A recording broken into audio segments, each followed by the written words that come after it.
Phone చూడడం అనేది పిల్లల్ని స్పాయిల్ చేస్తుందా లేదా మనమే స్పాయిల్ చేస్తున్నామా? దీనికి సొల్యూషన్ ఏంటి?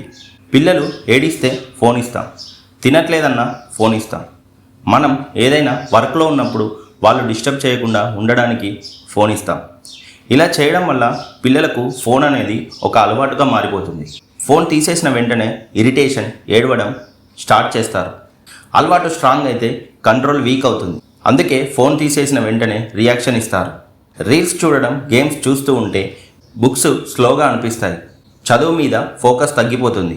రియల్ ఫ్రెండ్స్ కన్నా రీల్ ఫ్రెండ్స్ ఎక్కువ అయిపోతారు. పిల్లలకు ఫేస్ టు ఫేస్ మాట్లాడడం తగ్గిపోతుంది.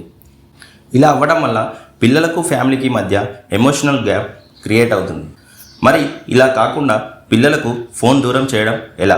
పిల్లలకు ఫోన్ దూరం చేయాలంటే నేను ఒక 4 స్టెప్స్ చెప్తాను. ఈ స్టెప్స్ కరెక్ట్గా ఫాలో అవుతే మీరు పిల్లల నుంచి ఫోన్ని దూరం చేయొచ్చు. స్టెప్ నెంబర్ 1, ఇమీడియట్గా అండ్ కంప్లీట్గా పిల్లల దగ్గర నుండి ఫోన్ను తీసేయకండి. సడన్గా తీసేయడం వల్ల వాళ్ళు మీతో ఫైట్ స్టార్ట్ చేస్తారు. స్లోగా తగ్గించుకుంటూ రండి. స్టెప్ నెంబర్ 2, రీప్లేస్మెంట్ ఇవ్వాలి. అంటే పిల్లలు ఫోన్ చూసే టైంలో వాళ్ళకి మైండ్ డైవర్ట్ కావడానికి drawing, outdoor play, small games, story telling ఇలాంటివి అలవాటు చేయండి. మైండ్ బిజీగా ఉంటే ఫోన్ గుర్తుకు రాదు. స్టెప్ నెంబర్ 3, ఇది చాలా ఇంపార్టెంట్. పేరెంట్స్ అంటే మీరు ఫోన్ యూజ్ చేయడం కూడా కంట్రోల్ చేయాలి.